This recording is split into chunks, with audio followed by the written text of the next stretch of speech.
तो दोस्तों Allahabad high court की तरफ से बहुत ही बम्पर और बड़ी वैकेंसी आई है कंप्यूटर असिस्टेंट के लिए। तो इसको फिलहाल नेशनल टेस्टिंग एजेंसी की तरफ से यानी कि एनटीए की तरफ से इसको रिक्रूट करवाया जाएगा। सो फ्रेंड्स, इस वैकेंसी से रिलेटेड कंप्लीट जानकारी आपको इस वीडियो में मिलने वाली है। अगर आप इस वीडियो को पहली बार देख रहे हैं तो चैनल को सब्सक्राइब करके रखिए, साथ में बेल आइकन को भी प्रेस करके रखिए ताकि और भी वीडियो आपको मिल सके और इस वैकेंसी से रिलेटेड सभी प्रकार की इन्फॉर्मेशन आपको मिल सके। सो फ्रेंड्स, इसमें हम बात करेंगे कि इसमें आपके पास एलिजिबिलिटी क्या क्या होनी चाहिए, आपको कौन कौन से डॉक्यूमेंट सबमिट करने हैं, फॉर्म ऑनलाइन होगा या ऑफलाइन होगा, सारी बातें हम यहाँ पर डिस्कस करने वाले हैं। वीडियो को स्किप भी मत करिएगा। सो फ्रेंड्स, पूरा हम यहाँ पर बात करने वाले हैं। सबसे पहले मैं यहाँ पर वैकेंसी के बारे में कुछ बता देना चाहता हूँ। जैसे कि इसमें जो इसका डेट रखा गया है एग्जामिनेशन का, वो आप यहाँ पर देख सकते हैं। तो फिलहाल यहाँ पर वेबसाइट दिया गया है, इस वेबसाइट के थ्रू आप अप्लाई कर सकते हैं। और जो अप्लाई करने का डेट है, ठीक है, रजिस्ट्रेशन करने का, वो 17 अगस्त रखा गया है। और अंतिम डेट जो है ये 16 सितंबर है और चालान जमा करने की अंतिम तिथि 17 सितंबर को रखी गई है। बात करते हैं चालान की फ़ीस की। तो एग्जामिनेशन आपका कंप्यूटर असिस्टेंट के लिए होना है। इसमें जनरल ओबीसी कैटेगरी के लिए 800 रुपये का चालान है, जबकि एससी एसटी कैटेगरी के लिए यहाँ पर 600 रुपये का चालान है। और वो भी ध्यान रखिएगा कि उत्तर प्रदेश के लिए। अदर एक्टिविटी की बात करते हैं तो यहाँ पर कंप्यूटर असिस्टेंट के लिए जो भी एग्ज़ाम का डेटा है, वो यहाँ पर एग्ज़ाम की बात करें तो 18 सितंबर से 21 सितंबर के बीच में एग्ज़ाम का यहाँ पर डेट रखा गया है। और एलिजिबिलिटी की बात करें तो यहाँ पर आपके पास CCC साथ में होना चाहिए, ये आपके पास मैंडेटरी है। और बात करते हैं इसमें एडमिट कार्ड की। तो एडमिट कार्ड का फिलहाल डेट अभी तक यहाँ पर घोषित नहीं किया गया है, हाल ही में उसको जारी भी कर दिया जाएगा। तो वेबसाइट यहाँ पर है और वीडियो के डिस्क्रिप्शन में भी आपको वेबसाइट मिल जाएगा, तो वहाँ से भी जाके आप इसको अप्लाई कर सकते हैं। सो फ्रेंड्स, बात करते हैं आगे इसमें और मुख्य डिटेल की। बात करते हैं इसमें रिजल्ट आने की। तो रिजल्ट आने का भी जो ऑफिशियल डेट है वो आपको दे दिया जाएगा, तो उसके लिए आप यहाँ पर परेशान मत होइएगा। तो इसको अप्लाई करेंगे कैसे? तो अप्लाई करने का जो मोड है फिलहाल यहाँ पर ऑनलाइन दिया गया है, तो ऑनलाइन ही आप जाके अप्लाई कर सकते हैं। ऑनलाइन करने का भी लिंक आपको वेबसाइट में मिलेगा, वेबसाइट के थ्रू आप सारा चीज़ कर सकते हैं, जैसे कि यहाँ पर आप डाउनलोड कैसे करेंगे, सब कुछ।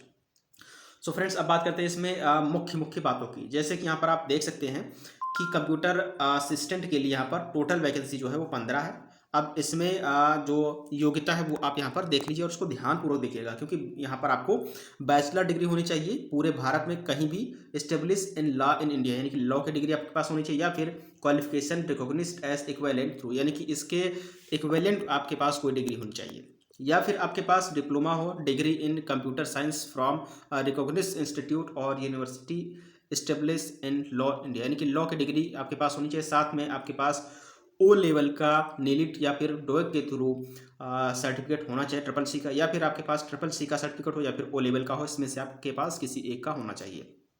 साथ में आपको अच्छी खासी टाइपिंग आनी चाहिए, खासतौर से इंग्लिश की टाइपिंग आपको 25 वर्ड पर मिनट इन इंग्लिश की टाइपिंग आपको आनी चाहिए, ये आपके लिए मैंडेटरी होने वाला है। सो फ्रेंड्स, आगे बात करते हैं।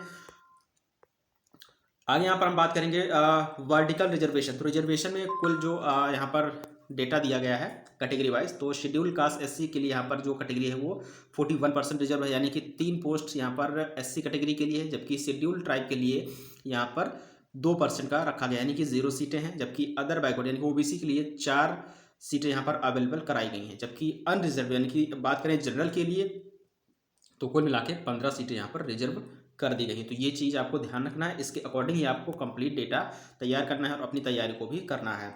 बात करते हैं आगे इसमें कुछ और इम्पॉर्टेंट डिटेल की, जैसे कि वोमेंस के लिए क्या यहाँ पर रिजर्वेशन रहेगा। तो यहाँ पर वोमेंस जो है उनके लिए रिजर्वेशन जो है 20% का मिलेगा। डिपेंड ऑफ फ्रीडम फाइटर्स के लिए 2% का है, और एक्स सर्विसमैन के लिए 5% है। फिजिकली हैंडीकेप यानी कि दिव्यांग के लिए 3% का रिजर्वेशन है, जबकि स्पोर्ट्समैन पर्सन के लिए 1% का यहाँ पर रिजर्वेशन रखा गया है। तो इसको भी आपको ध्यान रखना है। बात करते हैं आगे इसमें और कुछ महत्वपूर्ण डिटेल की, वो भी आप यहाँ पर देखेंगे बिना किसी प्रॉब्लम की, इसको मिस भी मत करिएगा।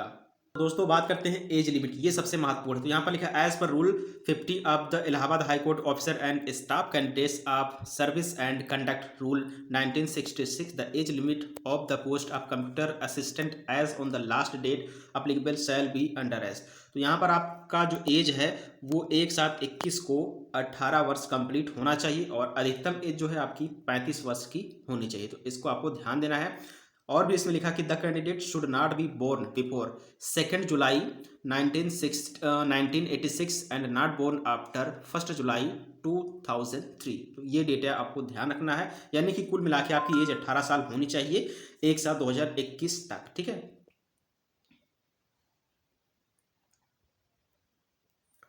बात करते हैं एज रिलैक्सेशन पर लिमिट। तो यहाँ पर आपको एज पर रूल्स के हिसाब से आपको यहाँ पर काफ़ी फ़ायदा भी मिल सकता है।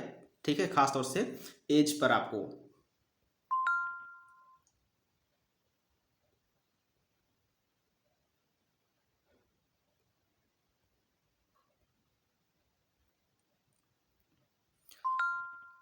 सो फ्रेंड्स, सबसे इंपॉर्टेंट और सबसे महत्वपूर्ण यहाँ पर चीज़ मैं आपको बताऊंगा, जैसे कि एग्जाम की बात कर लेते हैं, ये सबसे इंपॉर्टेंट होने वाला है। तो सबसे खुशी की बात है कि यहाँ पर नो नेगेटिव मार्किंग, आपको यहाँ पर कोई भी नेगेटिव मार्किंग नहीं मिलने वाला है। तो 2 शिफ्ट में पेपर होने वाला है।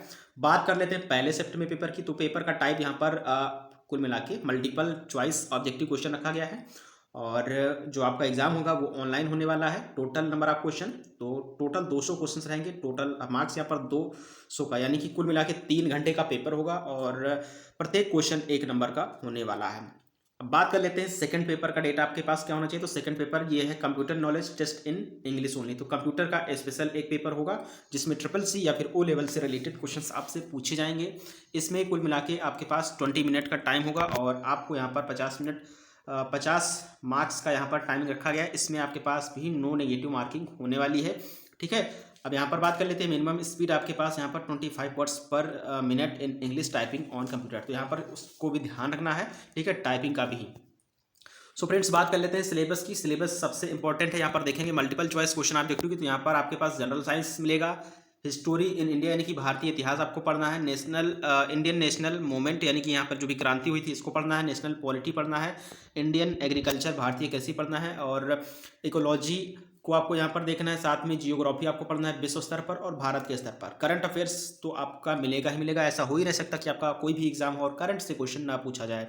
उसके बाद आपको जनरल इंटेलिजेंसिया, जैसे कि special knowledge regarding education, culture, agriculture, industry, trade, living and social tradition of Uttar Pradesh यानी कि यूपी से रिलेटेड क्वेश्चन आएगा, यानी कि यूपी स्पेशल भी आपको यहाँ पर देखने को मिलने वाला है। आगे बात करें नॉलेज ऑफ जनरल इंग्लिश, यानी कि जनरल इंग्लिश की आपको नॉलेज होनी चाहिए, हिंदी आपका यहाँ पर होगा। साथ में एलिमेंट्री एजुकेशन आप कंप्यूटर यानी कि कंप्यूटर की भी बेसिक जानकारी आपके पास यहाँ पर होनी चाहिए। तो कुल मिला के बात करें यहाँ पर आपके पास लूसेंट रटाया होना चाहिए, तो आप इसको आसानी से क्रैक कर सकते हैं। बात करते हैं सेकंड पेपर में। तो सेकंड पेपर में आपको यहाँ पर स्पेशल कंप्यूटर से रिलेटेड ही एग्जाम देना होगा, जैसे कि O लेवल या फिर CCC का।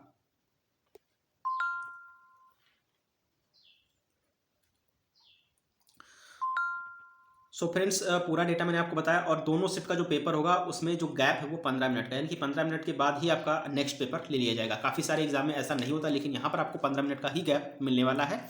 और काफ़ी सारी चीज़ें जो कोई मैंडेटरी चीज़ें मैंने आपको बता दी हैं। आप कोई सा भी मोड चूज़ कर सकते हैं, हिंदी या इंग्लिश दोनों, लेकिन जो सेकंड पेपर होगा स्पेसिफिक इंग्लिश वाला, उसमें आपको इंग्लिश ही सेलेक्ट करनी है। फर्स्ट पेपर में आप कोई सा भी लैंग्वेज सेलेक्ट कर सकते हैं। साथ में आपको यहाँ पर इंटरव्यू का कोई यहाँ पर प्रावधान नहीं, यानी कि आपको सिर्फ पेपर क्रैक करना है, इंटरव्यू आपको नहीं देना है। तो दोस्तों, आगे बात करते हैं कि आप फॉर्म को अप्लाई करेंगे कैसे। तो अप्लाई करने का पूरा प्रोसेस यहाँ पर दिया है विदिन, आप देख सकते हैं। तो वेबसाइट पर आपको सिंपली जाना है। सिंपली आपको यहाँ पर कुछ इस प्रकार का इंटरफेस मिलेगा। अब इसमें आपको जाना है अप्लाई फॉर ऑनलाइन रजिस्ट्रेशन। तो सिंपली आपको सबसे पहले रजिस्ट्रेशन करना है। यहाँ पर आप online form select mode choose करेंगे, एप्लीकेशन नंबर, और सिंपली आपको न्यू रजिस्ट्रेशन करके साइन इन कर लेना है। तो साइन इन करने का प्रोसेस बहुत ही आसान है। पासवर्ड आप सेलेक्ट करेंगे और पासवर्ड को आपको सुरक्षित रख लेना है।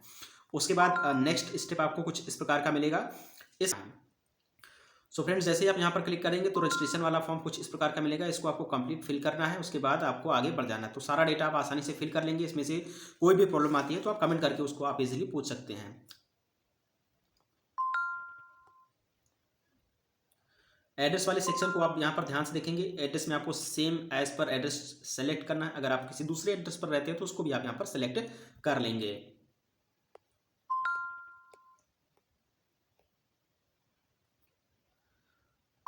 सो फ्रेंड, जब पूरा डेटा फिल हो जाएगा तो उसके बाद आपको चेक आउट मिलेगा। सारी चीज़ों पर आपको टिक कर देना है। अगर आपने सही भरा है तो आप टिक करेंगे, अगर आपको लगता है कि कोई भी मिस्टेक है तो आप इसको टिक नहीं करेंगे। उसके बाद आपको यहाँ पर क्लोज करना है और क्लोज करने के बाद आपको नेक्स्ट पर चले जाना है। नेक्स्ट पर आने के बाद यहाँ पर देखेंगे कुछ इस प्रकार का पेज मिलता है और यहाँ पर आपको यस कर देना होता है।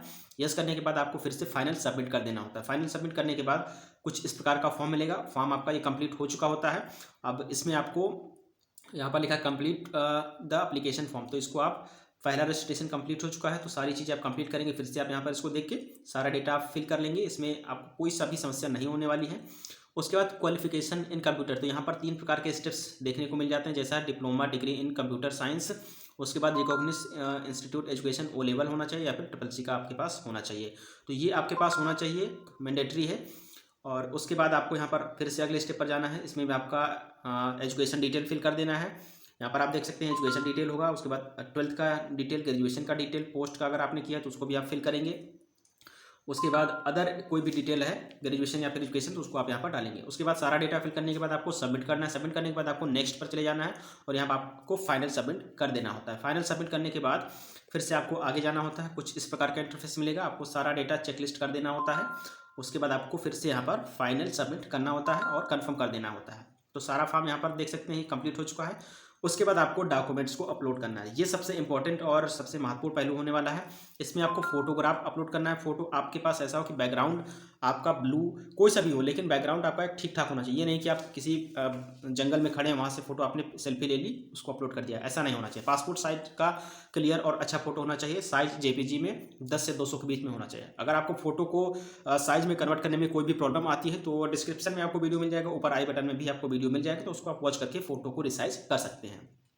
उसके बाद थंब हैंड, ठीक है, तो लेफ्ट थंब हैंड इंप्रेशन, तो लेफ्ट जो आपका थंब होगा उसका यहाँ पर भी आपको अपलोड करना होता है इंप्रेशन। साइज आपका 10 से 200 के आसपास होना चाहिए। सिग्नेचर आपको यहाँ पर अपलोड करना होता है। कैटेगरी सर्टिफिकेट आपको यानी कि कास्ट सर्टिफिकेट यहाँ पर डाउनलोड करना है। उसके बाद एम्प्लॉयमेंट सर्टिफिकेट आपको यहाँ पर डालना है। हालांकि ये ऑप्शनल अगर है तो आपके पास अगर होता है तो आप डाल दीजिए, नहीं तो कोई बात नहीं। 10th का सर्टिफिकेट आपको यहाँ पर अपलोड करना है, जो कि हाई स्कूल के मार्कशीट के साथ रिलेटेड होता है, तो उसको आप डालेंगे। सभी का साइज यहाँ पर दिया गया है। अगर इनमें से आपको किसी भी डॉक्यूमेंट का साइज रिसाइज करने में कोई भी प्रॉब्लम आती है तो अभी मैंने आपको बताया, वीडियो आपको आई बटन में मिल जाएगा। उसके बाद आगे आपका प्रोसेस क्या होगा, सारा डेटा आप यहाँ पर फिल करेंगे। उसके बाद यहाँ पर देखेंगे कि ब्राउज करने के बाद अपलोडेड डॉक्यूमेंट कुछ इस प्रकार का व्यू आपको मिलेगा। जब तक इस प्रकार का व्यूज नहीं मिलेगा तब तक आपको यहाँ पर कुछ भी नहीं करना है, ठीक है। उसके बाद आगे आपको देखना है। आगे आप जैसे जाएंगे यहाँ पर कुछ इस प्रकार का कंफर्म को एक बटन मिलेगा, ठीक है, उसको आपको यस कर देना है। यस करने के बाद सिंपली आपको फिर से आगे जाना है। यहाँ पर आप देख सकते हैं डॉक्यूमेंट अपलोड हो जाएगा, तो इसमें देखेंगे कि 3 चीज़ों पर ये कंप्लीटेड हो चुका है। उसके बाद आपको पे एग्जामिनेशन फी, लास्ट में आपको अपना फीस पेमेंट करना होता है। तो फीस पेमेंट करने के लिए आप किसी भी मोड को चूज़ कर सकते हैं, जैसे डेबिट कार्ड से, क्रेडिट कार्ड से, नेट बैंकिंग के थ्रू कहीं से भी आप इसको पेमेंट कर सकते हैं। तो यहाँ पर इस प्रकार का चॉइस मिलने वाला है। हालांकि मैं रिकमेंड करूँगा कि आप यहाँ पर state bank debit card choose कीजिए, क्योंकि यहाँ पर आपको कुछ भी चालान नहीं जमा करना होता, या फिर आप अदर बैंक डेबिट कार्ड भी चुन सकते हैं। आप पेमेंट आसानी से कर सकते हैं। जैसे आप पेमेंट कर लेंगे तो कुछ इसमें इस प्रकार का डेटा मांगेगा। हालांकि इसमें भी कोई प्रॉब्लम आपको नहीं होती है, हालांकि आपने कई बार किया होगा। सब कुछ करने के बाद कुछ इस प्रकार का इंटरफेस मिलेगा, आपको कंफर्म कर देना है। कंफर्म करने के बाद आपको अपने फॉर्म का प्रिंट आउट ले लेना है। तो इस प्रकार का फिर से ऑप्शन मिलेगा, आप यहाँ पर देख पाएंगे कि योर पेमेंट वाज सक्सेसफुल, यानी कि आपका पेमेंट सक्सेसफुल हो चुका है। तो अब कुछ इस प्रकार का इंटरफेस मिलेगा। यहाँ पर देख सकते हैं कि चारों चीज़ें कंप्लीट हो गई हैं। Registration form, application form, document upload हो चुका है और फीस भी कट चुकी है। तो यहाँ पर फ्रेंड्स अब देख रहे होंगे कि यहाँ पर डेटा लिखा है कि डाउनलोड कन्फर्मेशन पेज, तो पेज को आप डाउनलोड कर सकते हैं और डाउनलोड करके इसे अपने पास रख लीजिएगा। पासवर्ड आप मत भूलिएगा, क्योंकि पासवर्ड आप भूल जाएंगे तो आगे दिक्कत हो सकती है एडमिट कार्ड डाउनलोड करने में। फॉर्म फिल होने के बाद कुछ इस प्रकार का इंटरफेस मिलता है। ये पेज आप डाउनलोड करके रख लेंगे और इसको आपको तब तक रखना जब तक आपका एग्जाम सबमिट या फाइनल नहीं हो जाता है।